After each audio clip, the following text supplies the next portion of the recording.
Software మిత్రులకి నమస్కారం అండి. సో మీ సిస్టమ్ మీద వర్క్ ని మీరు మానుకోలేరు. డెస్క్టాప్ వర్క్ అది చాలా ఎక్కువ ఉంటుంది. ల్యాప్టాప్ హోల్డ్ లో పెట్టుకుని పనిచేస్తూ ఉంటారు. సో దీనివల్ల మీకు నెక్ అండ్ షోల్డర్ మీద చాలా లోడ్ పడుతూ ఉంటుంది. సో దీనికి మనం పరిష్కారం ఏంటని మనం ఆలోచించుకుంటే దీనికి డెస్క్ చేంజ్ అనేది చాలా ఇంపార్టెంట్ అండి. మీరు వాకింగ్ స్టాండింగ్ డెస్క్ మీదన్నా వర్క్ చేసుకోవచ్చు, లేదంటే మీ షోల్డర్స్ అండ్ నెక్ అన్ని ఒక లైన్ లో ఉండేటట్టు పాస్చర్ చేసుకోవాలి. సీటింగ్ లో మీరు చూసుకుంటే మీ కర్వేచర్ బ్యాక్ కి అనుకూలంగా మార్చుకోవాలి.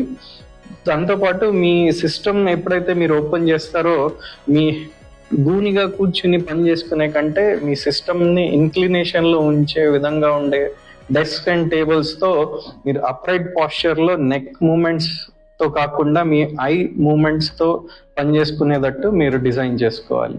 వర్క్ ప్లేస్ ని మాడిఫై చేసుకుని దీంట్లో ఉన్న యాంగులేషన్స్ మార్చుకుంటే మీరు గూనిగా కూర్చుని పని చేసుకునే అలవాట్లను తప్పించుకోగలరు.